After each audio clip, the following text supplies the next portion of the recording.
बार ये चेक कर लीजिएगा फ्रेम में आ रहा है। ठीक है, चलो सबसे पहले तो वेलकम ऑल ऑफ यू। ठीक है, आज पहला सत्र बारिश का जरूर है, लेकिन चिंता न कीजिए, आपके अध्ययन के दौरान कोई भी बारिश की वजह से त्रुटि नहीं आएगी। दूसरी सबसे बड़ी बात यह है कि मैं विषय पूछना आपके पॉलिटिकल साइंस का टीचर होगा, और इसके अलावा आपको जो भी किसी सब्जेक्ट में प्रॉब्लम हो उसके विषय विशेषज्ञ आपको मिलेंगे, आप पूछ सकते हैं। ठीक है, आज सबसे पहले तो मैं आप पे डाउट ले लेता हूँ और ये बता दूंगा इस सब्जेक्ट का वेटेज कहाँ पर है और इसका कितना रोल है, प्री और मेंस में आपको कैसे कवर करना है, क्या सोर्सेज है। ठीक है ना, तो आप लोग ये बताइए, यहाँ पे कोई ऐसा बच्चा है जो यूपीएससी या स्टेट सर्विसेज के अलावा एडिशनली कुछ और कर रहा हो या किसी और विषय के लिए, मतलब किसी और एग्जाम के लिए विषय पढ़ रहा हो, ऐसा कोई और, या आप सभी लोग इन्हीं दो सर्विसेज के लिए आए हैं, प्रमुखता इन्हीं के लिए आए हैं। अब ये तो आपको पता होगा ना, इस साल यूपीएससी में करीब करीब 16 प्रश्न पॉलिटी के आए थे और पीएससी में 21 क्वेश्चन। ठीक है ना, तो वेटेज इसका अच्छा खासा रहता है। और इन दोनों एग्जाम्स का पैटर्न खासकर अपने यूपी का और यूपीएससी का मेंस का प्रीलिम्स का सेम ही रहता है एग्जाम का। इन्होंने तो पूरी तरीके से कह रखा है कि हम इसी को फॉलो करेंगे। मेंस में याद रखिएगा 250 मार्क्स। ठीक है, आ जाओ आ जाइए, तो सेशन शुरू ही किया। ठीक है, एक बार सब सारी चीजें समझ लो। मेंस में इन्हीं दोनों में आपको पता ही होगा कि पहले प्रीलिम्स निकालते हैं फिर मेंस होता है। तो जब आप मेंस में आएंगे तो मेंस में आपको जो 250 मार्क्स का पेपर मिलेगा उसमें कम से कम 10 और 10 यानी टोटल जो क्वेश्चन संख्या रहती है वो 20 रहती है, जिसमें से 10 क्वेश्चन जो है उसमें से 5 + 5 यानी जो 5 क्वेश्चन है वो आपको 10 नंबर वाले मिलेंगे और 5 क्वेश्चन 15 नंबर वाले मिलेंगे, जिसमें आपको शब्द की जो लिमिट रखनी है वो ये रखनी है। और बाकी के सब 10 क्वेश्चन ये बनेंगे जाकर के गवर्नेंस यानी शासन से, उसके अलावा आप कह सकते हो इंटरनेशनल लॉ से बनेंगे जाकर के, और एक विषय और है सामाजिक न्याय यानी सोशल जस्टिस, ये उससे बनेंगे। तो अगर बात करें तो प्रीलिम्स का और मेंस का जो वेटेज है वो अलग अलग है, लेकिन अभी तक एक बुक चलती है जिसे कहते हैं Bible of the constitution Laxmikanth. जिन लोगों के पास किताब नहीं है वो कक्षा 11 एनसीईआरटी खरीद लेंगे, उसका नाम है संविधान एट वर्क यानी कॉन्स्टिट्यूशन एट वर्क खरीद लेना, जिसके पास भी ना हो। और दूसरी बात यह है जिसके पास लक्ष्मीकांत नहीं भी है, ठीक है, आपका क्या नाम है? ठीक है, हर्षिता। तो जिसके पास हर्षिता, ठीक है, तो जो आपके पास अगर लक्ष्मीकांत की बुक नहीं ली है तो उसका 7वां अध्याय आ गया, 7th एडिशन। अब जितने भी लोग लेंगे 7th एडिशन लेंगे। और इस बार एक चीज आपके साथ बहुत बढ़िया हो गई है, बेसिकली जो भी लोग यूपीएससी की तैयारी करते हैं या स्टेट पीसीएस की, वो पॉलिटी पढ़ते हैं। ठीक है, उन लोगों को जरूरत नहीं पड़ती थी, लेकिन अभी सुबह ही अरुण ने मुझे शेयर कराया इस बार की 7th एडिशन उन्होंने बुक ले ली होगी। तो इस बार लॉ का वेटेज काफी ज्यादा बढ़ गया है सिलेबस के अंदर। लॉ आयोग क्या होता है, बार काउंसिल क्या है, नेशनल कमीशन ऑफ लॉ क्या है, ये जो सारी चीजें हैं ना, इसका वेटेज बहुत अच्छा हो गया और काफी सारी चीजें आएंगी। तो चिंता मत कीजिए, एज अ लॉयर इस जर्नी को आसान बनाऊंगा मैं। अब आप लोग अपने अपने डाउट पूछ लीजिए, जिसको जो डाउट हो। फिर आज हम लोग शुरू करेंगे कि कंपनी कैसे आई और पढ़ना कैसे, अपने तरीके से पढ़ाऊंगा। हाँ बताइए भ्रष्टाचार, कोई डाउट? आईएएस क्यों बने? आईएएस बनने के बाद भ्रष्टाचार कैसे रहे? तो आईएएस बनने के बाद भ्रष्टाचार को कैसे रोके? Sources, syllabus, doubt, mains, pre, जिसका जो फाइल है।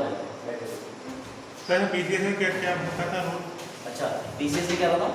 लोड क्या होगा अदर स्टेट में? अच्छा, अदर स्टेट, ठीक है। और कोई प्रश्न?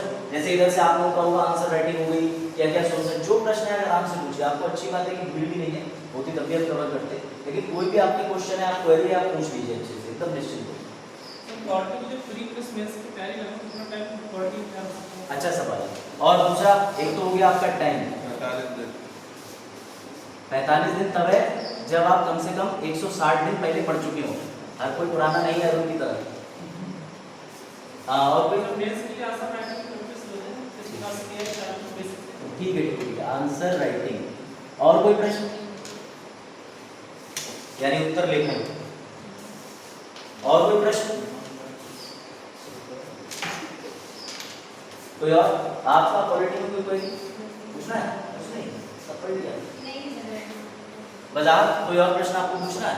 वरना आंसर राइटिंग के बारे में टाइम बताऊं तो मैं सिलेबस पे आ जाता हूँ। सर एक टेक्स्ट बुक में कुछ पूछना आया है, ठीक है, आंसर राइटिंग के लिए। अच्छा, आप ऐप की बात कर रहे हैं? नो मोर प्रमोशन, यहाँ प्रमोशन नहीं कर सकते।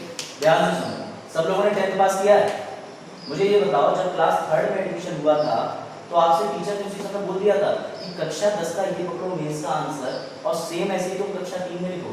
नहीं ना, धीरे धीरे करके प्रोग्रेस करेगी। तो आप ये समझो एनसीईआरटी की किताबों के पीछे जो एक्सरसाइज के क्वेश्चन होते हैं, पहले आप 10 अक्षरों के, फिर 20 अक्षरों के, फिर धीरे धीरे आपने लिमिट बढ़ाई। ऐसे आपको क्या करना है कि जब तक यहाँ पॉलिटी या फिर अपना अभ्युदय का सत्र चलेगा, इस पूरे सत्र के दौरान मैं आपको सबसे पहले 30 अक्षर यानी सिर्फ 30 शब्दों का आंसर लिखवाऊंगा, फिर 10 से 15 दिन के बाद 50, एक महीने बाद 100, 2 महीने में 150, उसके बाद आप 250 तक खुद पहुंच जाओगे। इसकी चिंता आपको नहीं करनी है कि सर पहले इंट्रोडक्शन लिखना है, बीच में मैटर क्या लिखना है, कंक्लूजन क्या लिखना है। जो भी आंसर मैं आपको घर लिखने के लिए पर डे का आंसर दूंगा, उसका उत्तर मैं खुद लिख के ग्रुप में डालूंगा, ताकि आपको पता चल जाए कि हाँ आंसर कैसे मैच हो। क्लियर हो गया? आइए और कुछ। हाँ बिल्कुल बिल्कुल, विशेष तैयारी मैं कराऊंगा। देखो बेसिकली अगर बात करी जाए तो जो सोर्सेज होते हैं पॉलिटी पढ़ने के, ठीक है ना, आपके लिए मैं लिख दे रहा हूँ, चाहो तो आप लिख लेना।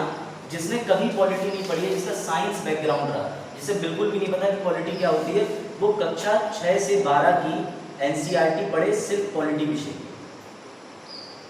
और इसमें से भी खासकर कक्षा 11। ठीक है, ये तो पढ़नी पढ़नी, अगर आप इसको पढ़ लोगे ना तो लक्ष्मीकांत समझो आपकी ऑलमोस्ट कवर हो जाएगी।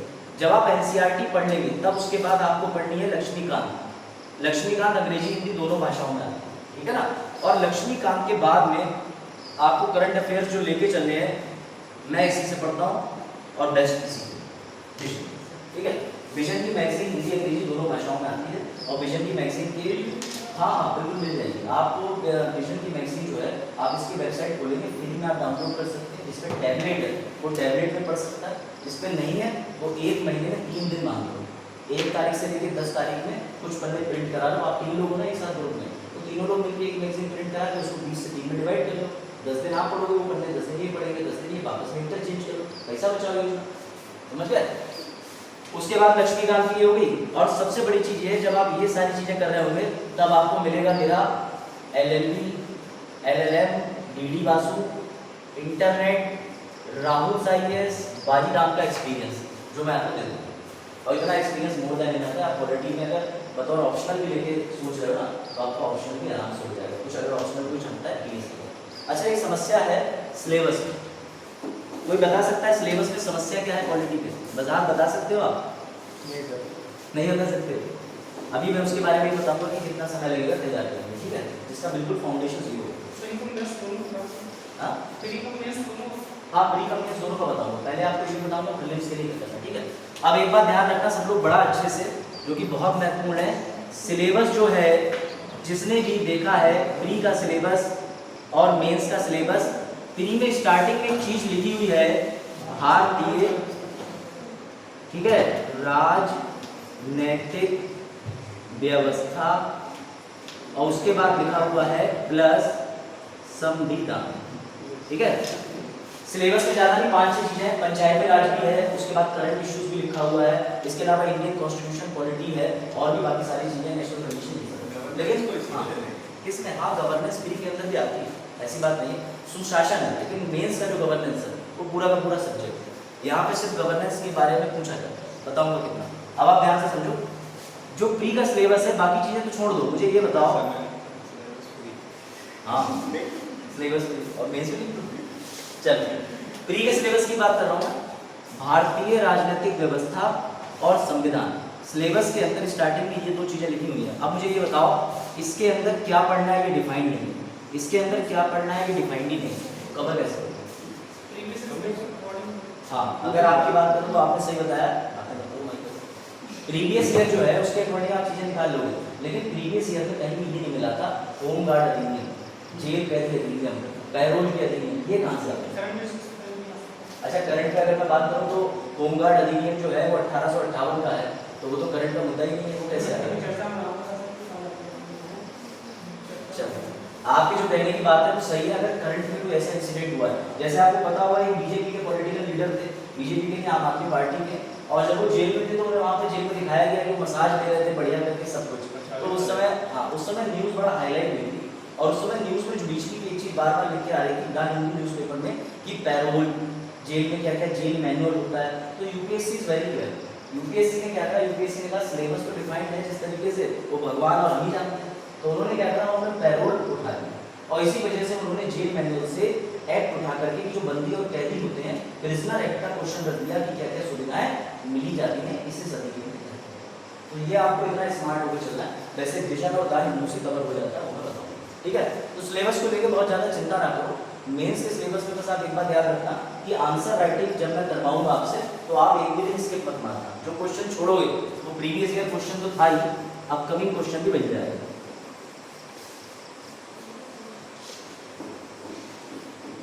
चलो फिर अब थोड़ा बहुत सिलेबस तो शुरू हो गया है, कुछ पढ़ाई शुरू कर लेते हैं और मैं आपको ये भी 5, 10, 15, 20 मिनट अभी टाइम होगा कितने बजे भी 9:20 हुआ है।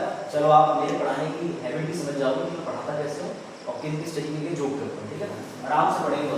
इधर हर्षिता रिलैक्स एकदम, ठीक है। अब याद रखना जिस किसी ने भी कोई नोटबुक नहीं खरीदी है A4 पेन में खरीद लो, बंडल आता है, एक बंडल 3 लोग खरीद लो और उसके बाद जो A4 बनना होगा तो इस पोजीशन में रखना है, ठीक है ना, नॉट वर्टिकल हॉरिजॉन्टल, ठीक।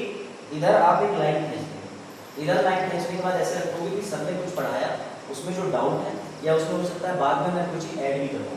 अब क्लास के अंदर रनिंग नोट्स आपको बनाने हैं। रनिंग नोट्स कैसे बनाने हैं, मैं अभी की बात की इस पे बोर्ड पे फ्लो चार्ट बनाऊंगा, वो फ्लो चार्ट आप देख करके बनाते रहेंगे, ठीक है। हाँ ये भी इस कॉपी को इस पोजीशन में रखना, आपको जो नोट्स बनाने हैं ना वो इस तरीके से बनाने हैं, ये पन्ना पलटा सीधे सीधे, उससे आपको ना क्लिक करने में भी आसानी होगी। वो पुराने बच्चे जो है वो पुराने लोग हैं, ठीक है। ये इस तरफ वाला जो पन्ना है ना, ये देखिए इस तरीके से, हाँ ये है ना वन साइड, इसको आप यहाँ पे मार्क कर लोगे, हाँ तो समझ गए। यहाँ पर आप लिख लोगे अपना डाउट और मेन रनिंग नोट्स आपको यहाँ बनाने हैं। सर नोट्स कैसे बनाने हैं, नोट्स में आपको सिर्फ और सिर्फ फ्लो चार्ट बनाने हैं ताकि जो सर ने पढ़ाया है बोर्ड पे दर्शाया है वो आपकी कॉपी में आ जाए। अंग्रेजी और हिंदी की पीडीएफ मैं आपको उपलब्ध कराऊंगा, हर लेक्चर के बाद आपको ऑटोमेटिकली हिंदी के नोट्स की पीडीएफ मिल जाएगी, अंग्रेजी की भी, जिसमें इजन विजन दुनियादारी सभी कुछ आपको मिल जाएगा। जिसमें नहीं भी किताब खरीदी तो नोट से काम करना, हाँ बिल्कुल सारे इसके बारे में, हाँ हाँ अरे बिल्कुल पूछिए। हाँ ठीक है, गणेश कह रहे हैं मेरा भी सेम क्वेश्चन है, ठीक है। क्या करें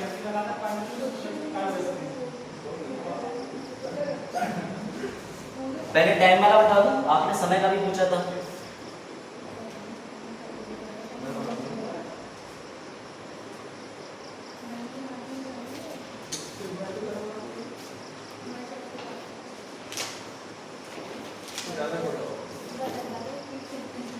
प्री के लिए आपको ये करना है, चाहे आप एक रात में कर लो, चाहे 3 महीने में करो, चाहे साल भर कर लो। 3 बार एनसीईआरटी पढ़नी है, कक्षा हाई स्कूल की, कक्षा 11 की कम से कम, ये दो पढ़नी है, और लक्ष्मीकांत 2 बार पढ़नी है। तो कम से कम आप कह सकते हो कि प्री का सिलेबस और प्री में क्या आता है ये मेरा कवर्ड होगा, ठीक है।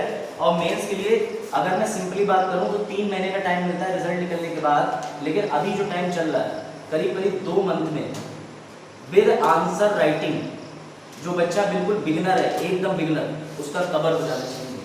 यानी अगर टोटल बात करें तो 3.5 महीने का ये पूरा विषय रहता ही रहता है, जो इस बच्चे के लिए बिल्कुल भी जीरो फाउंडेशन है, जिसके लिए बिल्कुल बिगिनर, और जो कवर कर चुका होता है वो अरुण की तरह रहता है, जिसके लिए क्यों अरुण 4 बार पढ़ गए तो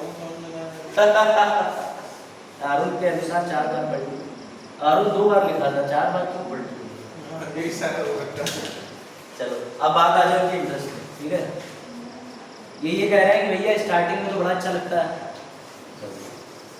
देखो एक बार याद रखना, ठीक है ना, थोड़ा पर्सनल है लेकिन अच्छा है, समझ जाओ। अब सीरियस हो गया, ठीक है ना। इधर मैं ऐसे एग्जाम्पल प्रैक्टिकलाइज नहीं देता हूँ क्योंकि पास समझ आता है, ठीक है। क्या नाम था, कृष्णपाल, हाँ कृष्णपाल एक दिन रास्ते में गए, कृष्णपाल ने सामने से अपोजिट जेंडर देखा साइकिल पे आते हुए, ठीक है।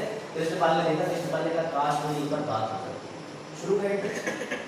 कृष्णपाल गए, कृष्णपाल ने प्रयास किया, सब्जेक्ट को समझा, सिलेबस समझा, मोहल्ला नंबर सब पता लगाया, ठीक है। ऐसे समझो, ध्यान से, ऐसे ज़्यादा समझो। उसके बाद कृष्णपाल ने प्रयास करना शुरू करा, कृष्णपाल को इंटरेस्ट आया, लेकिन कृष्णपाल को पता चला कि हिस्ट्री ज्योग्राफी बड़ी लगवा, रात रटी सुबह सुबह, already engaged in some optional subject, बात आई समझ, इंटरेस्ट खत्म हो गया।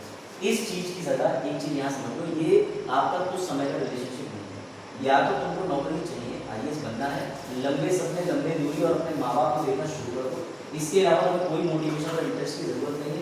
अगर आईएएस बनने की कैपेबिलिटी चाहते हो, देश की व्यवस्था में कुछ योगदान तो बाद में होगा, अपनी लाइफ में और अपने पेरेंट्स की लाइफ में कुछ बेटर चाहते हो तो आईएएस बनने का सपना देखना वरना बंद करो। बाकी कोई बड़ा मोटिवेशन नहीं होता है, और जो इन्होंने चीज़ बताई है वो सभी के साथ होती है, थोड़े समय तक चलती है, कुछ चीज़ें छूट जाती है, लेकिन इस सब्जेक्ट में आपका इंटरेस्ट पैदा करने का काम मेरा है, और हो सकता है शायद आपको इस सब्जेक्ट से प्यार हो जाए, लेकिन ये जरूर है अगर आईएएस बन सकते हो तो सारे सब्जेक्ट को उतना समय देना आपकी जिम्मेदारी है, कोई मोटिवेशन नहीं होता। बात आई समझ में?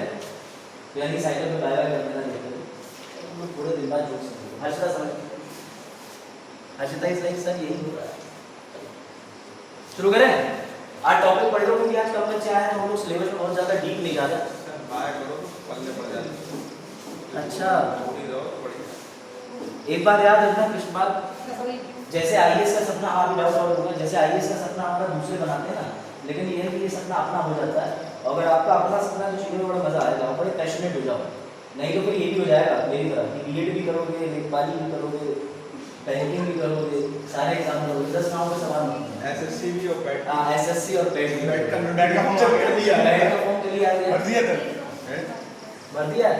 यहाँ और पूछेंगे सुना कॉन्फिडेंस कैसे बढ़ाएं? हिंदी माध्यम वाले ऐसा काम है कि हिंदी माध्यम वाला कॉन्फिडेंस लेवल इस बात में पूछने में कम होता है। ठीक, राइटिंग में और बाकी चीज़ों में तो मैं मान लूँ।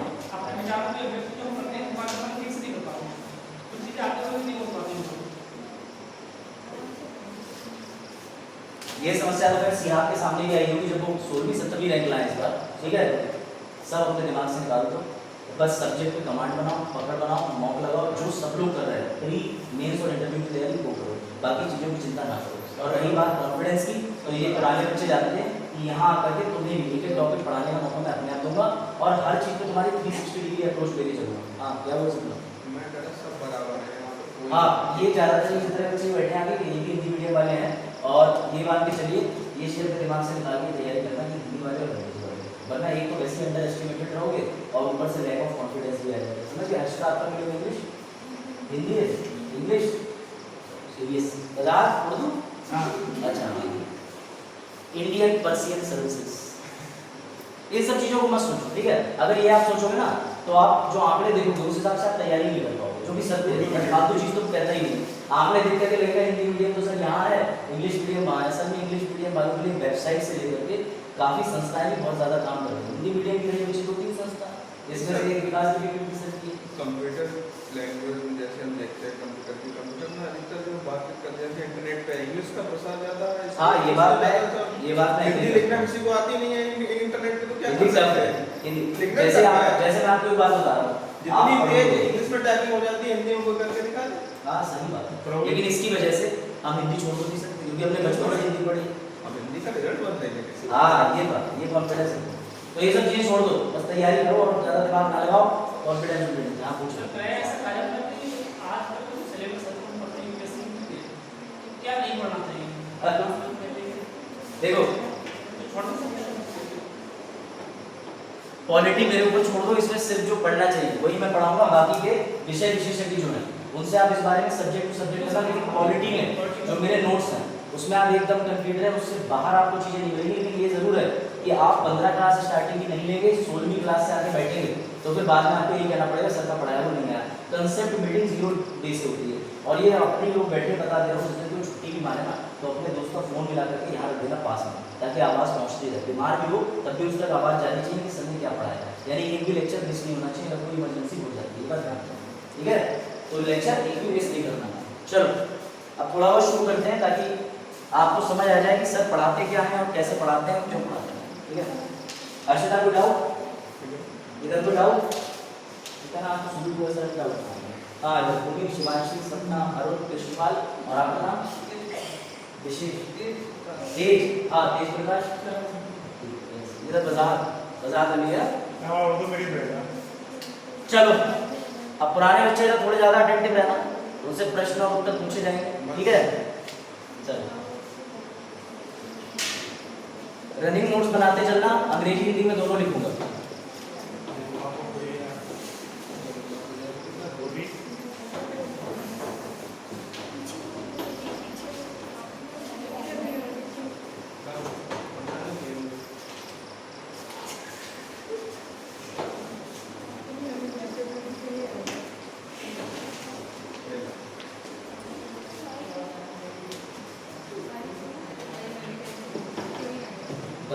बातें अब आ जाओ फोकस हो, ठीक है? रीडिंग करो।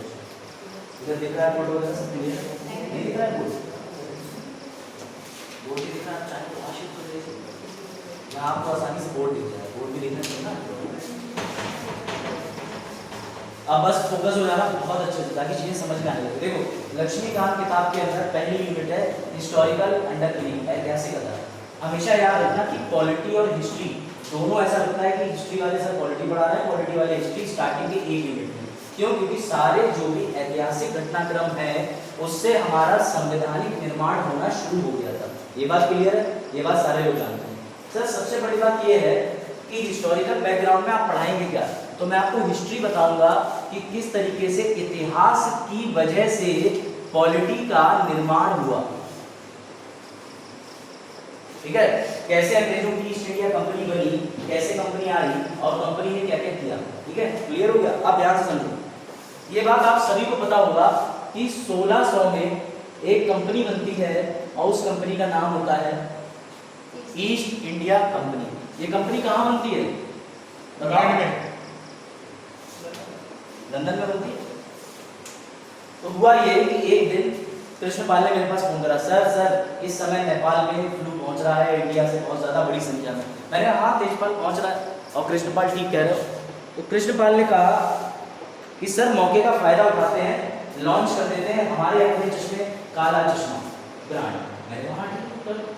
क्या करा कृष्णपाल ने नेपाल में जाके अपनी कंपनी बनाई, बहुत अच्छे से समझना, और अपनी कंपनी बनाने के बाद इन्होंने नेपालियों को चश्मे बेचना शुरू कर दिया। अब कृष्णपाल उत्तर प्रदेश पीलीभीत से गए थे, बिजनेस माइंड आदमी, यहाँ से 20 में चश्मा उठाते, वहाँ 2000 का चिपका देते, बहुत बढ़िया चल रहा था। एक दिन नेपालियों ने से कहा कि थोड़ा उधार दे, उधार ज़्यादा पड़ गया।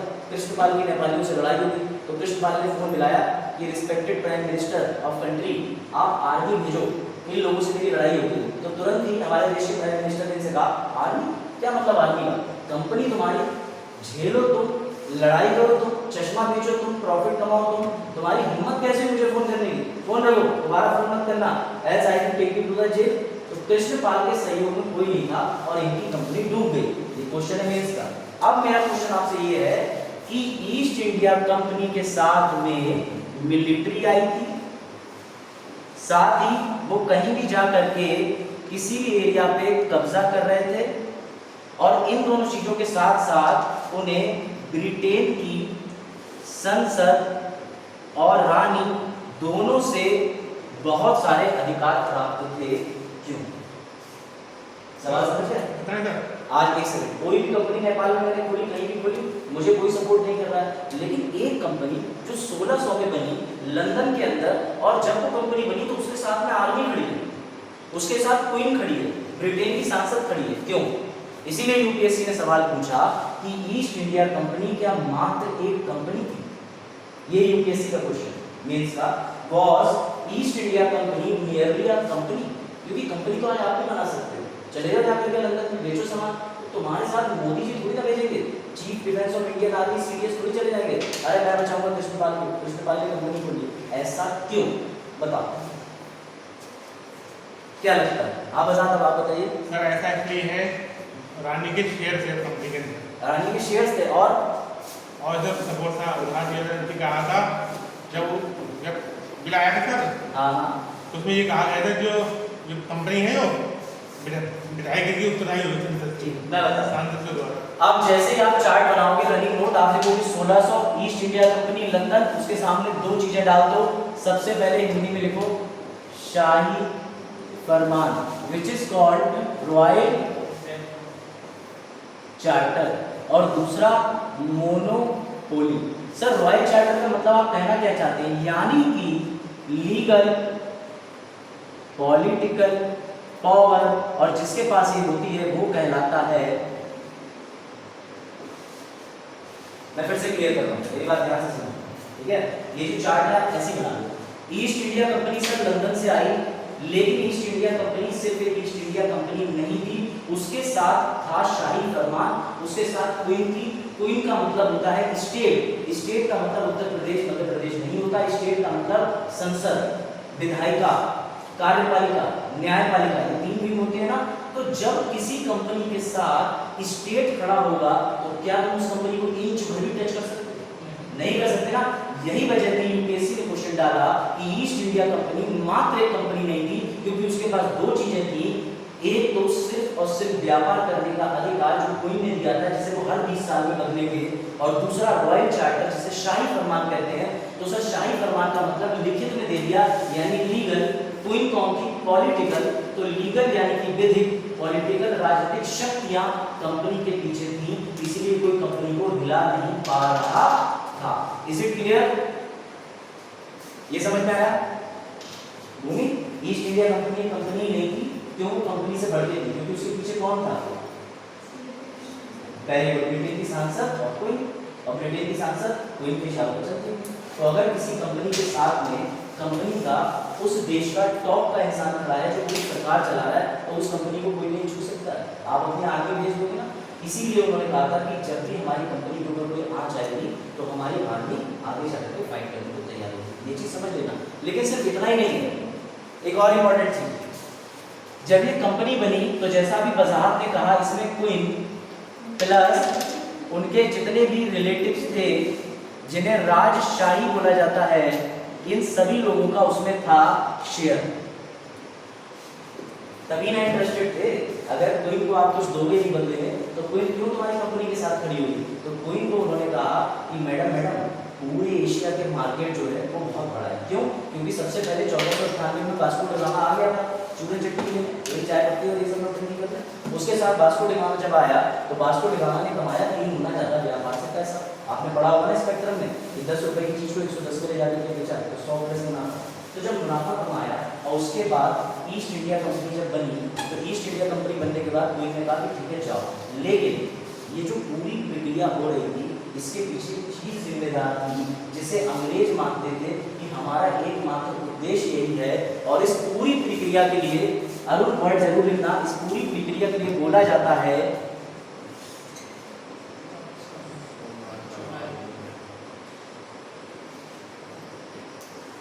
सर अंग्रेज इंडिया क्यों आए थे? क्यों वो अपनी जर्नी बढ़ाना चाह रहे थे? क्यों इंडिया को कॉलोनी बनाना चाह रहे थे? क्यों भारत गुलाम बना था?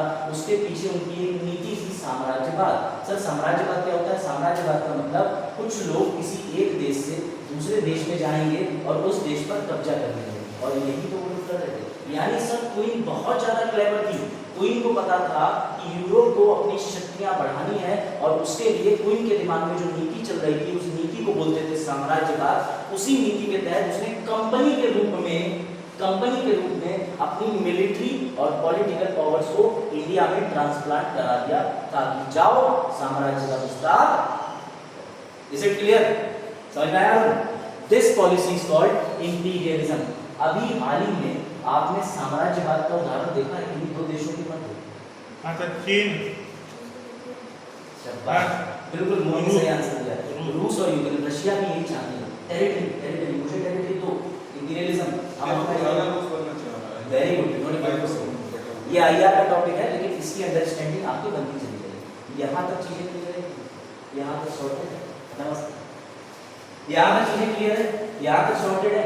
यहाँ तक कोई डाउट? मैं फिर से रिपीट कर दूंगा। मैं ऐसे पढ़ाता हूँ, एग्जांपल दूंगा तो प्रैक्टिकल, ताकि हमारा कांसेप्ट रिलेटेड स्ट्रांग हो जाए।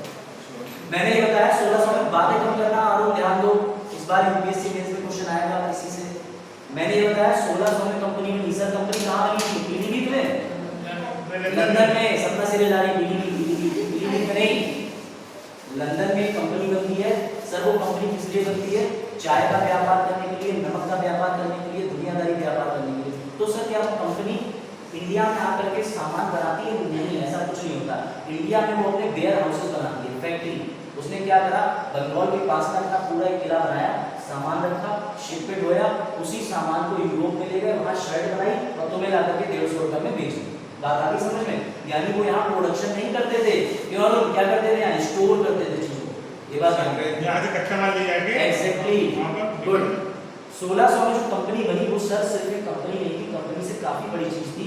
आज भारत में कोई भी कंपनी बनती है, विदेश में जाके व्यापार करे तो कंपनी को मुकदमा चलता है, इंडिया कुछ नहीं करती। इंडिया कहती है तुम जाओ, जब तक कि वो कंपनी सरकारी ना हो।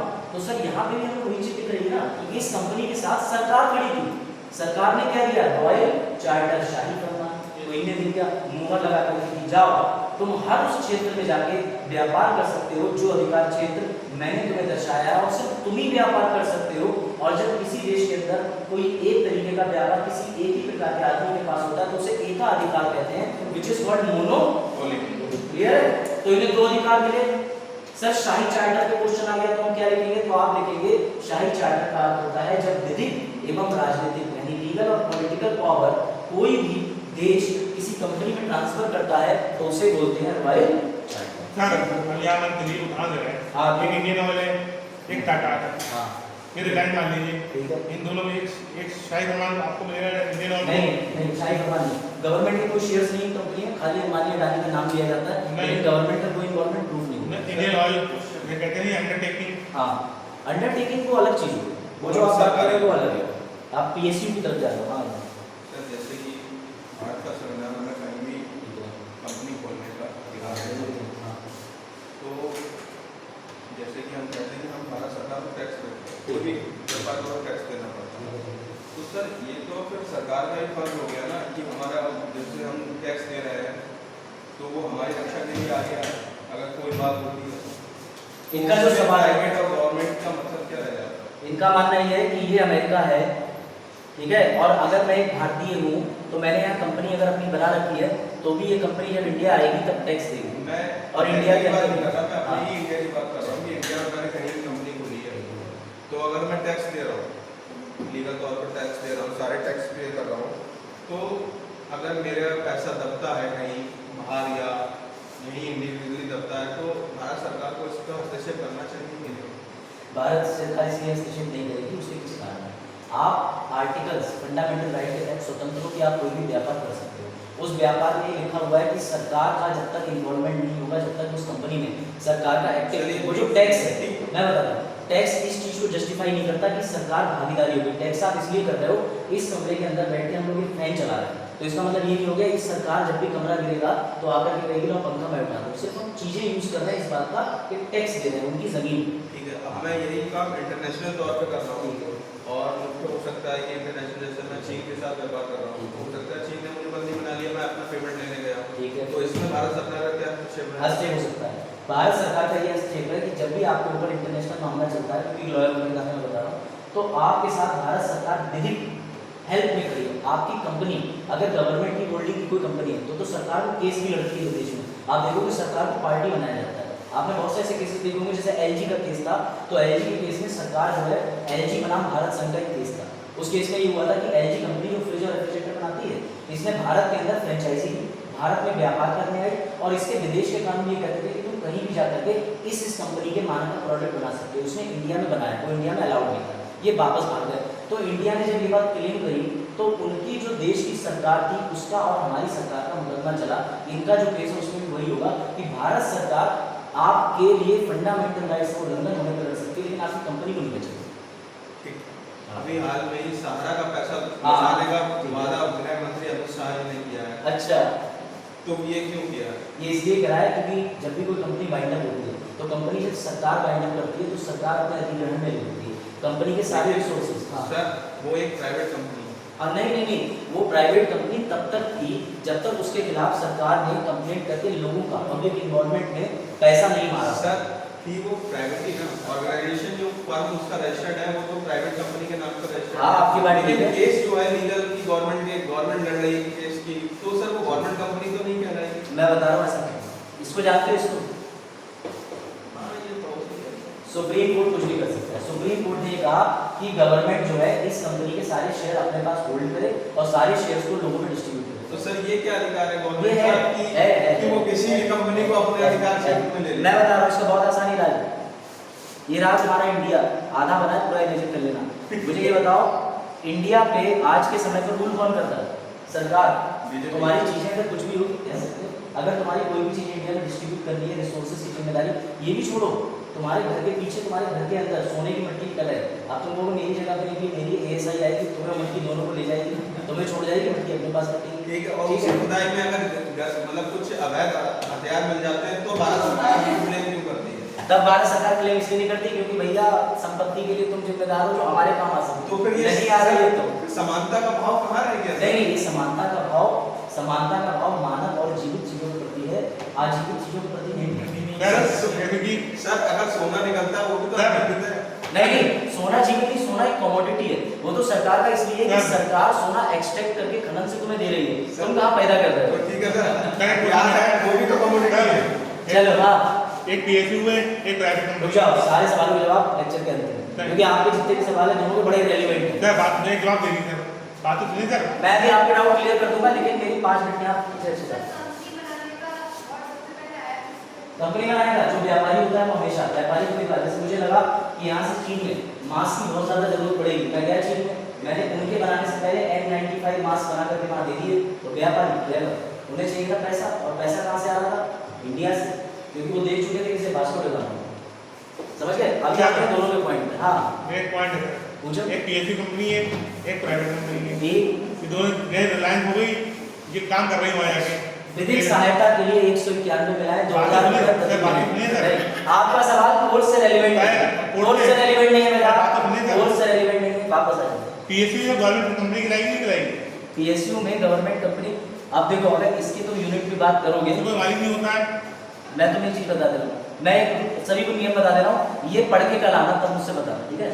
इंडियन कंपनीज एक्ट 2023, जब इसे पढ़ाओ तो मुझसे बात करना। इसमें एक धारा है, इसमें 700 धाराएं हैं, उसमें से करीब 500 से 700 धाराएं हैं कि तुम विदेश में जाकर कौन सी कंपनी चलाओगे, PSU क्या होती है, तुम इसे पढ़ कर तुम बात करो। साहब बोले क्योंकि तुम बैठे हैं नील बैठे कर्नाटक, मैं बैठा हूँ 700 धाराओं पे, तो लेवल कैसे मैच हो जाएगा? समझ गए? अब इसका जवाब तुम्हें चाहिए तो कोई बात नहीं, 2000 रुपए प्रति मिनट। एडवोकेट अभिषेक मिश्रा संपर्क ठीक है। आवाज विकास करो। ठीक है सर। ठीक है, चलो आगे बढ़ो। क्योंकि तुम लोगों का क्वेश्चन इररिलेवेंट है, मेंस के क्वेश्चन पूछो, अपने पैसे सहारा से निकालने के क्वेश्चन मत पूछो। चलो आगे बढ़े, आ जाओ। East India Company, London, royal charter, शाही फरमान। अब एक बात और थी, ये तो हो गया सर इंग्लैंड से। दूसरी चीज मुझे ये बताओ, इंडिया में व्यापार करने की परमिशन ईस्ट इंडिया कंपनी को किसने दी? मुगल हो गए। मुगल ने। नाम मालूम था जैसा। नहीं, गलत है। इंडियंस को आपने आंसर सही दिया। ये वर्ड याद है किसी को? इसे कहते थे पास, जो मुगल्स ने दिया था, ठीक है? एक मुगल्स, आपको एक चीज याद होनी चाहिए कि इंडिया में 1600 के समय पे अकबर का रेंज चलता था। अकबर की मृत्यु के पश्चात जहांगीर सबसे पहले कौन आया था? पहले स्टीफन हॉकिंस आया था ना। जब हॉकिंस आया था तो उसकी इच्छा थी कि वो अकबर से मिले, लेकिन अकबर की डेथ हो चुकी थी, तो वो जहांगीर से मिला था। उसे मिलने के बाद उसने 10 जो भी 4-5 साल मिल करके बैठ करके उससे बातचीत करी कि मुझे एक कंपनी लगानी, तो मसूरी पट्टन में उसने अपनी कंपनी लगाई। उसके बाद ये हुआ कि जब मुगल्स ने इनको अनुमति दी, तो मेरा सवाल यह है कि मुगल्स को कंपनी से क्या फायदा रहा होगा? बताओ, मुगल्स को कंपनी से क्या फायदा रहा होगा, क्या लाभ रहा होगा? बताओ। बिल्कुल सही। और सीधा वादा कर दूंगा। ठीक है, टैक्स प्लस, क्योंकि वास्को ड गामा भी अपने साथ शिप में बहुत तरीके की गिफ्ट लाया था, जो उन्होंने समुद्र को दे दिए। ठीक है, चलो अब आगे बढ़ते हैं। उसके बाद ये हुआ, आप तुम लोग बातें मत करना, बहुत अटेंशन ध्यान देना, क्योंकि अगर बातें करो खासकर आगे लगेगा, दो इधर कर दूंगा, जो बातें करो एकदम आगे। चलो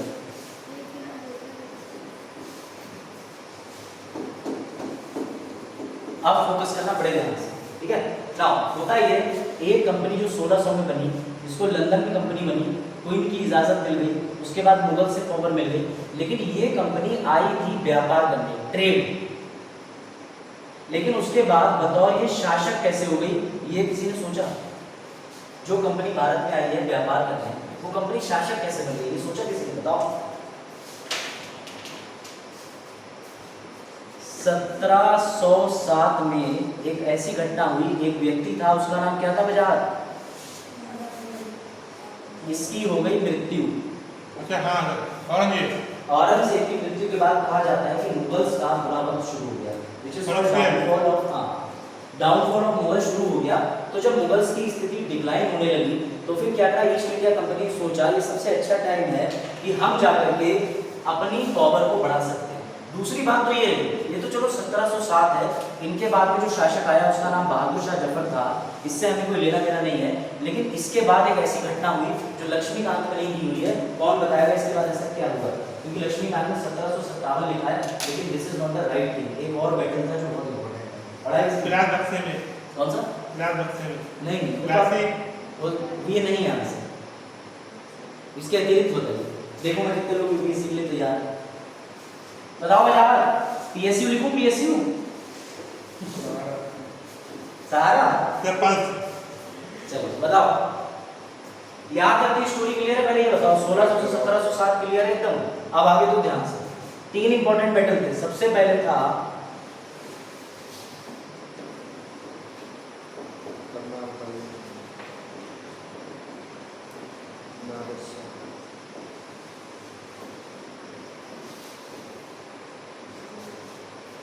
चौबीस फरवरी 1739 को नादिर शाह ने दिल्ली में 57 दिन तक लूटपाट करी, और जो उसने 57 दिन तक लूटपाट करी उसमें डेली 6 घंटे वो दिल्ली के लोगों को काटता था, जान से मारता था। हुआ ये सब दे रही थी east India company. East India company सिर्फ एक मौके की तलाश में थी कि कब इंडिया के शासक कमजोर पड़े तो हम इंडिया में जाएं और इंडिया में जाकर के अपने हिसाब से शासन और व्यापार को बढ़ाएं। शासन और व्यापार क्यों बढ़ाएं? क्योंकि ये पूरा एक नीति के तहत हो रहा था, साम्राज्यवाद के तहत, जो कि कोई ने पहले बात से सोचा।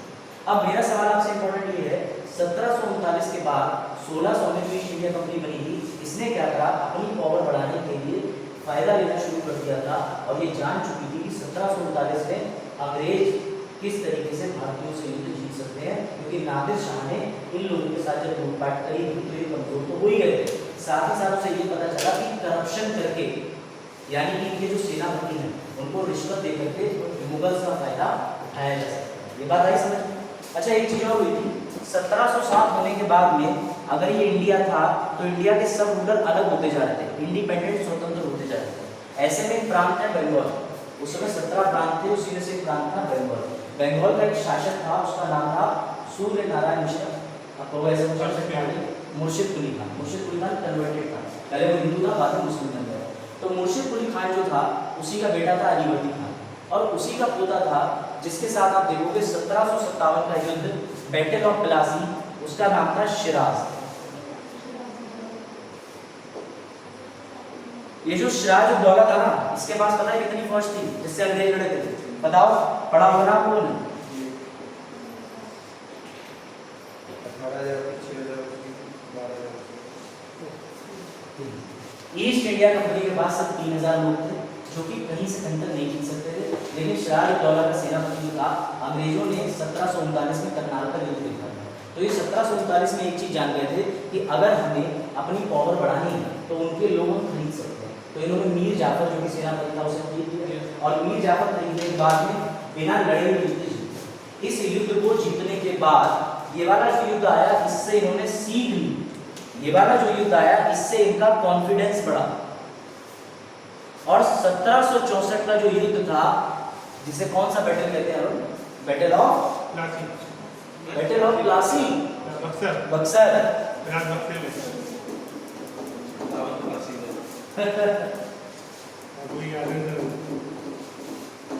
फ्लो चार्ट बनाते चलना, चार्टिंग करते चलना, ठीक है? चलो सर, 1764 में ऐसा क्या हो गया, 1764 में ऐसा क्या हो गया कि अभी आपने बताया 1739 में ये बैटल में सीखे थे कि हमें कैसे युद्ध जीतना है।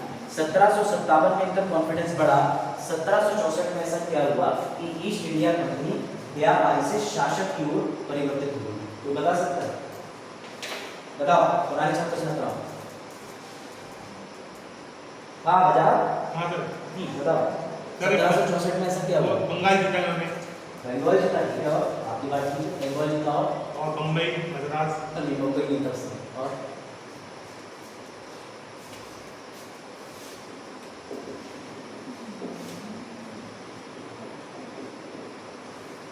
ये था ना, एक संधि हुई थी। हाँ सर, इलाहाबाद की संधि। शाबाश। एक्चुअली एक बात बहुत अच्छे से समझ लेना। क्या है? अब आता है एग्जांपल टाइम, बता, तुम्हें से पूछूंगा एग्जांपल बता, ठीक है? सफोकेशन हो रही है इधर वाला खोल, ठीक है?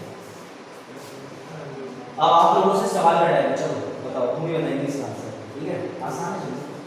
एक दिन क्या हुआ कि भूमि भ्रमण से निकली, ठीक है? भूमि और हर्षिता दोनों बिल्कुल गए। भूमि हर्षिता दोनों लोग जा रहे थे रास्ते में स्कूटी से बिना हेलमेट के। तो पुलिस वाले ने इन दोनों को रोक लिया। पुलिस ने कहा कि भाई रुको, तुम्हारे पास हेलमेट नहीं, बड़ा ध्यान से समझना, दिस इज कंसर्न, ठीक है? अरुण तुम, तो भूमि और हर्षदा से पुलिस वालों ने कहा कि तुम्हारे पास हेलमेट नहीं है, क्यों बिना हेलमेट की स्कूटी चला रही हो, लाओ 2000 रुपये का चालान। तो हर्षदा ने कहा सर देख लीजिए, मत लीजिए चालान।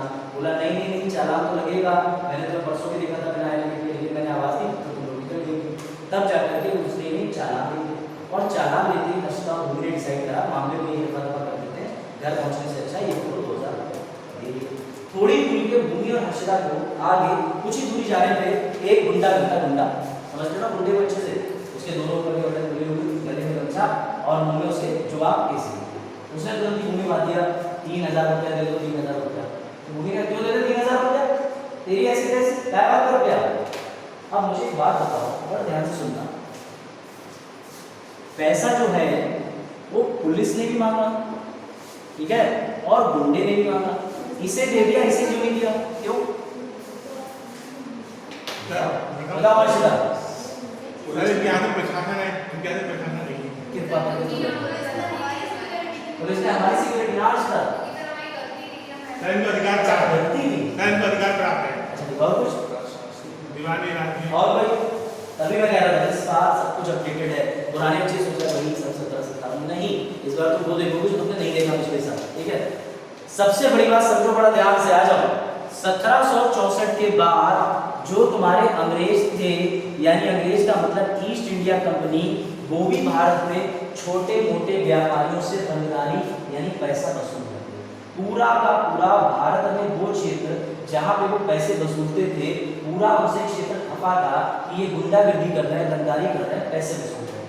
इनफैक्ट ये ब्रिटिश की पार्लियामेंट के अंदर बयान दिया गया था नेताओं का कि जो भी ये लोग हैं ये इंडिया के अंदर हमारी इमेज को खराब कर रहे हैं, क्योंकि गुंडे की तरह काम कर रहे हैं। लेकिन जब 1764 का युद्ध हुआ और इन लोगों ने दो चीजें सिद्ध कर दी, सबसे पहला इनको मिल गया टैक्स कलेक्शन राइट, यानी राजस्व वसूलने का अधिकार।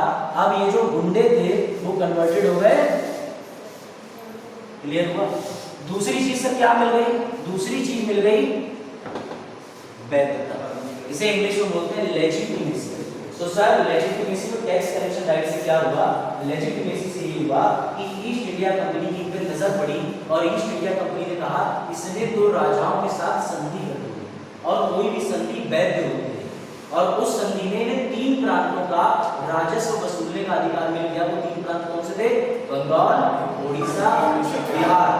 इसीलिए 1764 का जो युद्ध है उस बैटल के बाद ईस्ट इंडिया कंपनी शासक में परिवर्तित क्यों होने लगी, क्योंकि इनको महसूस हो गया अरे वाह हम तो टैक्स ले सकते हैं, और तुरंत ही ब्रिटेन से इनके लिए फरमान आया और ब्रिटेन ने कहा कि शाबाश अब तुम हमारी नजरों में वैध हो गए, वैलिड हो गए, क्योंकि अब तुमने राजाओं से कर ली है संधि, उस संधि के तहत तुम प्राप्त कर सकते हो पैसा। यहाँ तक क्लियर, कोई डाउट? चलो प्रश्न पूछो।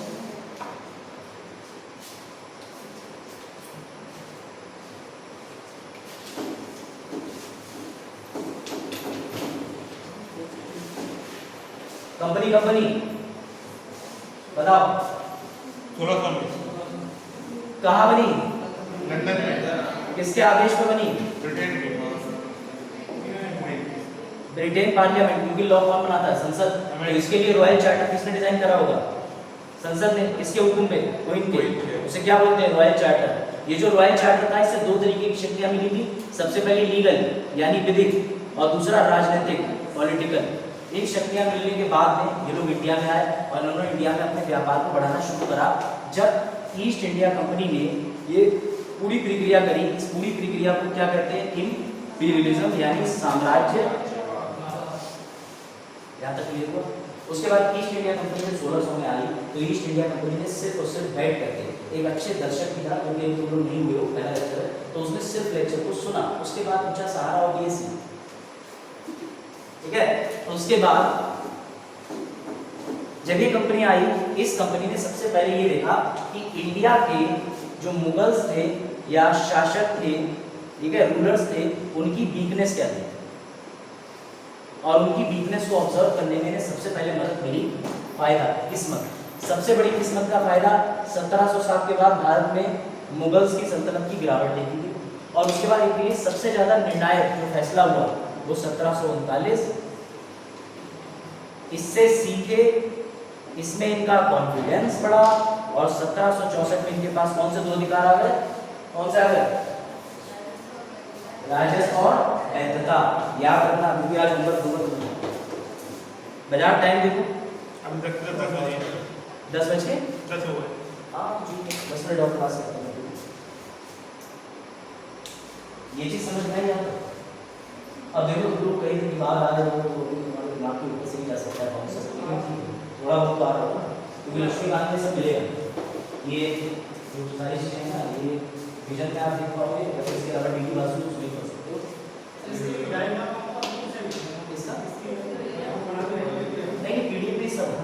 हाँ, जो नोट्स मिलेंगे ना उसमें सब लिखा है, 1745 में लिखा हुआ है, उससे आप निश्चित रहो, अंग्रेजी नहीं। ये समझ में आया? चलो फिर क्वेश्चन टाइम शुरू करते हैं। आप भूमि ईस्ट इंडिया कंपनी सिर्फ कंपनी नहीं थी, क्यों? शाबाश, यानी कि इन दोनों को स्टेट कर सकते हैं, स्टेट माने राज्य कर सकते हैं, ठीक है। जब किसी के साथ राज्य होता है तो उस कंपनी के पास कौन सी दो शक्तियां आती हैं जो वाइल्ड चार्टर में मिली है? कौन सी दो शक्तियां हैं? एक लीगल और एक शाबाश। स्टेट के पास लीगल और पॉलिटिकल शक्तियां होती हैं, दोनों स्टेट कहलाता है। ऐसा कौन सा युद्ध था जिसमें ये देखा अंग्रेजों ने कि हम भारतीयों को कैसे हरा सकते हैं, उनके राजाओं की कमजोरी कहाँ देखने को मिली? सबसे पहले 1739 करनाल है, ठीक है। करनाल के युद्ध में नादिर शाह आता है और उस समय मोहम्मद शाह इंडिया में होते हैं। 57 निर्धकों को बढ़िया से होता है, खूब लूटपाट होता है, ठीक है। 1757 के युद्ध से क्या निर्णय निकला? क्लासेस बताओ सर। ये मतलब कॉन्फिडेंस आ गया था, यही लिखना है, यही लिखना है। 1757 के बाद ईस्ट इंडिया कंपनी के आत्मविश्वास में बढ़ोतरी हुई। उन्हें ये लगा कि अब हम सिर्फ व्यापारी नहीं, शासक भी। 1764 में क्या हुआ? 1764 में इनको जो वो थी सर कंपनी, हाँ कौन थी? पहले तो बक्सर का ही हाँ नहीं हल्के नहीं। राज्य बक्सर से मिले। और बक्सर में क्या हुआ? बक्सर में जो वो मिल गई सर उड़ीसा कौन से की, 3 प्रांतों की? बंगाल, मुंबई, उड़ीसा। हाँ बस बैंक ऑफ बड़ौदा, जो भी आता है बैंक ऑफ बड़ौदा, ठीक है। बिहार, बंगाल, उड़ीसा या बंगाल मुंबई के पीछे पड़ा हुआ। बम्बई नहीं, बस बम्बई नहीं था सर पहले ही बम्बई थी, उस समय सिंध प्रांत था। बम्बई से सिंध को अलग कर दिया ना 1935 में। बताऊंगा मैं, घबराओ मत, तुमने जो पॉलिटी पढ़ी है मैं उससे ज्यादा ही पढ़ता हूँ, ठीक है। इधर ये सब टेक्स्ट बुक से पढ़ा है। ये बताओ 1600 में ईस्ट इंडिया कंपनी बनी तो उसके पीछे क्वीन की कौन सी नीति थी जिसके तहत वो विस्तार कर रही है? शाबाश। उसे अंग्रेजी में इंपीरियलिज्म, हिंदी में साम्राज्यवाद। पीछे साम्राज्यवाद है, इंपीरियलिज्म क्या है? क्या लगता है क्या होगा इंपीरियलिज्म? बताओ। और जाकर के वो अपने एरिया को एक्सपेंड करते हैं और उस जगह पर कब्जा कर लेते हैं, उसे कॉलोनी बनाते हैं, इसे इंपीरियलिज्म कहते हैं। ये बात समझ में आ गई? आप सुनो, बड़ा इंटरेस्टिंग स्टोरी, अब और मजा आएगा। एज एक्सपेक्टेड बच्चे नहीं आ जा पाए, मुझे लग रहा है उन तक इन्फॉर्मेशन गई नहीं कि आज क्लास है, जो भी है। उसके माध्यम बहुत ज़्यादा बच्चे होते तो ज़्यादा मजा आता है, ठीक है ना? उसका माध्यम ये है। दिक्कत ये है हाँ। तो जैसे बच्चे ऐड हुए हैं, नहीं आज बच्चे वगैरह समाज ग्रुप में हम ऐड हैं, सारे चीजें। ठीक है, अब आगे आ जाओ, इधर देखो ध्यान से। उसके बाद आपने एक चीज समझ ली कि 1764 के युद्ध तक क्या चीज हुई। अब आता है इंपॉर्टेंट और टर्निंग पॉइंट। सर कंपनी बनी थी 1600 में। जब कंपनी बनी थी तो कंपनी के साथ तय हुआ था मुनाफा, किसका? क्वीन का। लेकिन जब 1764 का युद्ध हुआ तो 1764 में कंपनी को मिल गई लेजिटिमेसी, यानी वैधता। जब वैधता मिली तो ईस्ट इंडिया कंपनी का ये जो हमने 1600 में एक बार सोना लेकर के तिजोरी में रख दिया था, आज उस सोने की कीमत बढ़ के कई करोड़ों हो चुकी है। उदाहरण तुम्हारे घर में भी जाओ बेटा, जमीन के कागज ले आओ, जमीन हाईवे वाली जगह पे आ गई है, अब उसकी बहुत वैल्यू होती है। तो हुआ ये कि ब्रिटिश पार्लियामेंट में ये बात नहीं लगी कि आपको उन्होंने 3 प्रांतों के राजस्व वसूलने का, और उस समय राजस्व ऐसे नहीं कि तुमसे 150 रुपए की पर्ची कटवा दे, उस समय बड़ी बड़ी रियासतों से अरबों रुपया महीने का लिया जाता है। ये बात समझ में? तो ईस्ट इंडिया कंपनी ने जब ये चीज लेजिटिमेसी हासिल कर ली तो क्वीन ने कहा कि अब हमारे फायदे का टाइम आया है, अब हम जो कंपनी है उससे मांगेंगे 1600 से लेकर के 184 साल तक का इकट्ठा पैसा। क्या मांगेंगे? प्रॉफिट, मुनाफा। और जब, अब ध्यान से सुनना, टर्निंग पॉइंट, क्वेश्चन प्रीलिम्स में आ चुका है और मेंस में आ भी सकता है। 1600 से 1764 में 164 साल के बाद जब क्वीन ने पैसा मांगा तो क्वीन जो थी, queen was very happy. Queen ने कहा आज तो मजा ही मजा आ जाएगा। लेकिन जब क्वीन ने ईस्ट इंडिया कंपनी से कहा कि तुम मुझे दे दो पैसा, तो ईस्ट इंडिया कंपनी ने कहा कैसा पैसा, हमारे पास तो नहीं है कोई पैसा। क्यों? क्योंकि अभी कुछ दिन पहले बंगाल में भूखमरी आई थी, मेहमान आया था, हमने पैसा बहा दिया। और जो आपने मिलिट्री लीजिए ना, 6.5 फुट के 20-20 किलो का राशन खाने वाले लोग, ये इतना ज़्यादा खाना खाते हैं कि हमारा सारा पैसा इनमें चला जाता है। घोड़े सर, घोड़ों को मेंटेन करने में आर्मी एक जगह से दूसरी जगह जाती है तो वहाँ पर टेंट, तंबू, ये सारी चीज़ें लगाने में, जब ये सारी चीज़ें ईस्ट इंडिया कंपनी के कर्मचारियों ने बताया तो क्वीन का तो दिमाग खुल गया। उन्होंने कहा ये क्या कर रहा है, उल्टा इन्होंने कहा कि मैं अकाउंट की, तो बोले कौन सा अकाउंट, आपने किसी को भेजा है जो अकाउंट चेक करे? हम तो अनपढ़ आदमी, हमें अकाउंटिंग आती नहीं, we are science and tech, हम तो यहाँ रॉकेट बना रहे हैं बैठ करके। तब उनको महसूस हुआ अरे ये क्या 164 साल तक मैंने कंपनी से कोई मुनाफा तो कमाया नहीं, उल्टा कंपनी कह रही कि हमारा घाटा चला गया। और जब ज़्यादा बात बढ़ गई तो ईस्ट इंडिया कंपनी ने कोई चिट्ठी लिखी और इनसे मांगा 1 मिलियन पाउंड लोन। अब जरा सोच के देखो कि आज से कुछ साल पहले कृष्ण पाल ने कंपनी बनाई और कंपनी बना करके अपने बेटे को, ये अपने बेटे से 20 साल से बात नहीं कर रहे, ठीक है? तो उसके बाद इन्होंने फोन करा, बेटा अब तो तुम बड़े हो गए हो, IIT भी हो गया तुम्हारा, पैसा भेजो। बोले पापा यहाँ तो 20,000 रुपये सट्टे मार गए, पहले वो भेजो। तो कृष्णपाल को बड़ा दुख हुआ, कृष्णपाल ने कहा अरे अब मैं क्या करूँ? तो कृष्णपाल ने ये निर्णय लिया कि मैं अपने बेटे से पैसा तो दूंगा उसको, क्योंकि वो मेरा बेटा है, IIT है, एक ना एक दिन IAS तो बनेगा ही, लेकिन मैं उसके साथ में कुछ जिम्मेदारियां अटैच कर देता हूँ जिससे जवाबदेही बन जाएगी। इसीलिए 1773 का जो अधिनियम आया वो ब्रिटेन की सांसद ने इनको 1 मिलियन पाउंड जो कर्जा दिया था ईस्ट इंडिया कंपनी को, उसका हिसाब मांगने के लिए रखा गया था। इसीलिए उस एक्ट का नाम है विनियमन अधिनियम, रेगुलेटिंग एक्ट। ये बात ध्यान से समझना।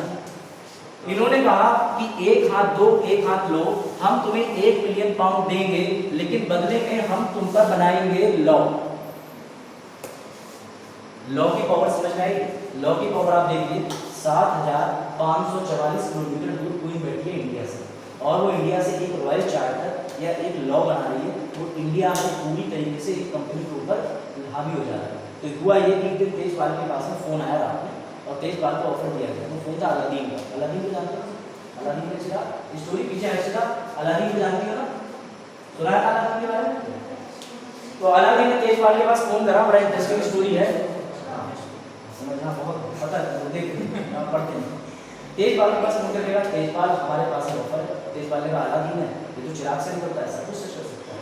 तो तेजपाल से उसने कहा तुम ले सकते हो 10 लाख करोड़ रुपया एक तरफ, और दूसरी तरफ तुम देश के प्रधानमंत्री बन सकते हो जो लॉ बनाता है, तुम क्या चलोगे? तो तेजपाल ने पूछ जाओ, तेजपाल ने मुझे फोन मिलाया, बोले सर पहला लेक्चर मैंने देख लिया था, लेकिन थोड़ा देखा था, थोड़ा मैं सो भी लिया था, अब आप मुझे बताओ क्या करना चाहिए। मैंने कहा अरे तेजपाल, इसमें कुछ पूछने की बात है, लॉ मेकिंग पावर लो। क्यों? क्योंकि 8 नवंबर 2016 को एक आदमी टीवी पे आएगा, कहेगा तुम्हारे 500 और 1000 के नोट खत्म। तो पावर ऑफ लॉ मेकिंग, बात आई समझ में?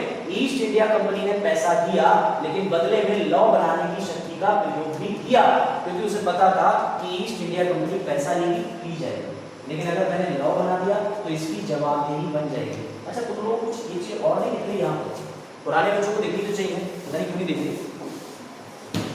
चलो मैं बताता हूँ, असल में नया रजनीकांत का एडिशन ये तो पढ़े लिखा।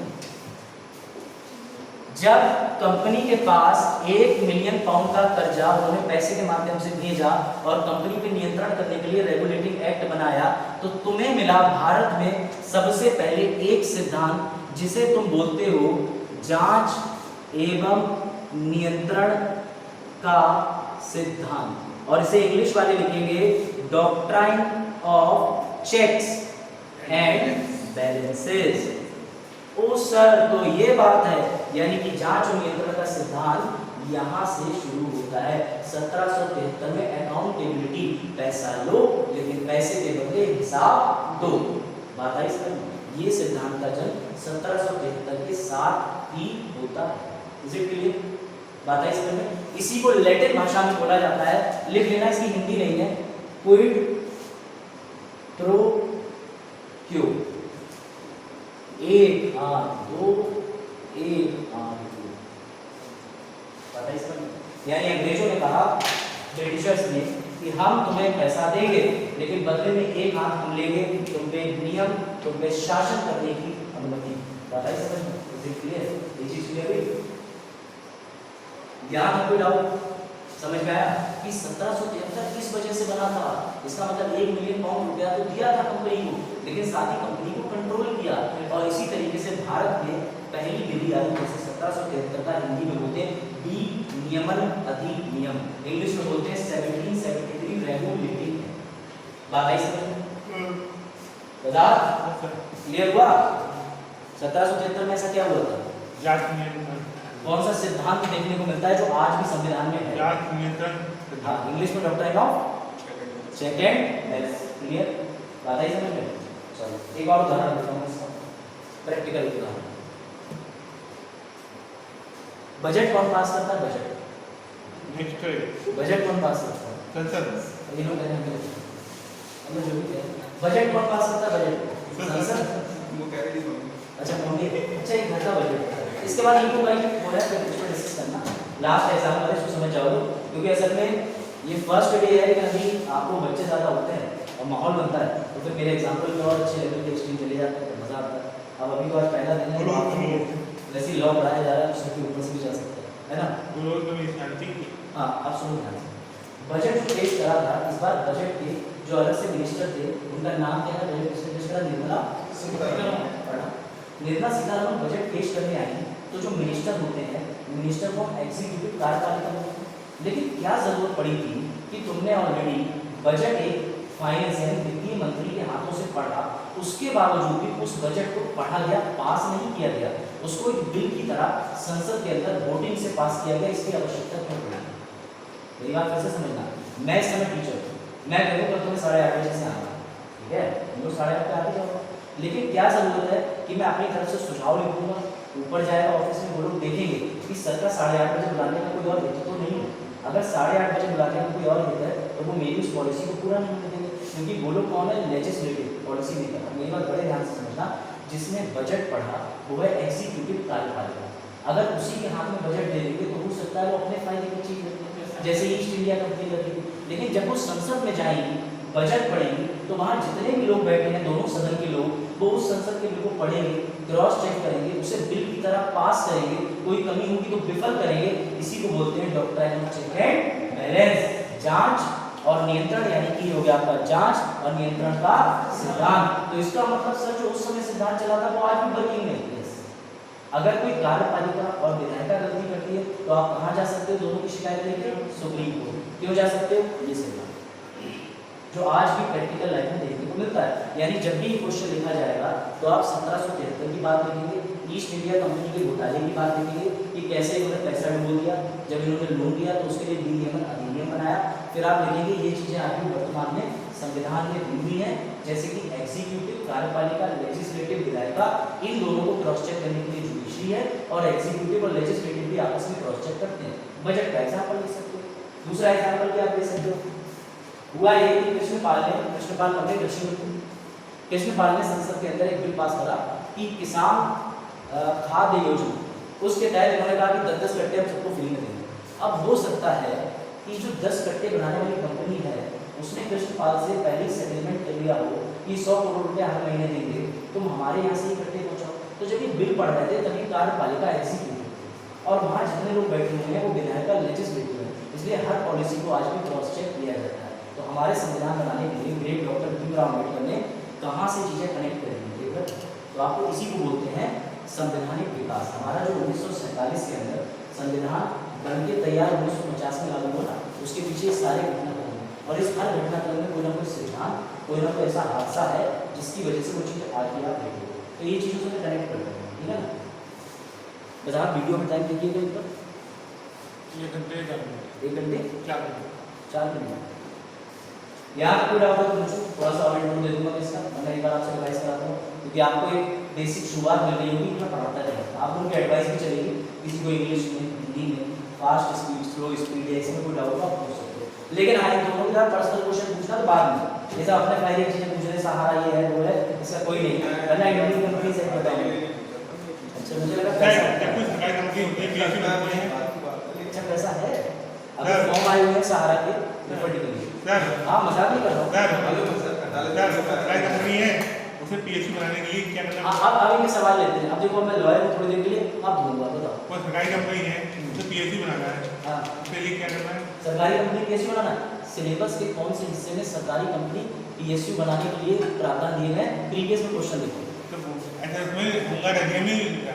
हाँ, होमगार्ड एक्टिविटी है। होमगार्ड अधिनियम 1858 में जब क्वीन जो है, क्वीन वो सारे भारत पे अधिग्रहण करती है तो वो होमगार्ड के लिए भी प्रावधान करती है। मैं पढ़ाऊंगा आप कुछ और बता। यूपीएससी में तो नहीं है, यूपीएससी में है। न्यायालय सिद्धांत देखो उसमें है। और कोई सवाल पीएसयू का? और कोई सवाल? नहीं मजाक नहीं, आपको सवाल तो बताइए। हो गया? हाँ अरुण बताओ, आप पूछो। मेरा क्वेश्चन वही है सर, ध्यान से सुनना, उसका आंसर सभी लोग देंगे। हाँ, एक तरफ हम कहते हैं कि मतलब सब लोग भारत में रहते हैं तो एक स्टेट के तौर पर जो भी है, हाँ बोलते रहो। तो हमारे घर में अगर हम अपना घर बनवा रहे हैं, पुराना पैतृक घर है, उसके नीचे अगर हमें कुछ मिल जाता है ठीक है, ठीक है, और सरकार को इस बारे में पता चल जाता है तो सरकार कहता है वो हमारा है। ठीक है।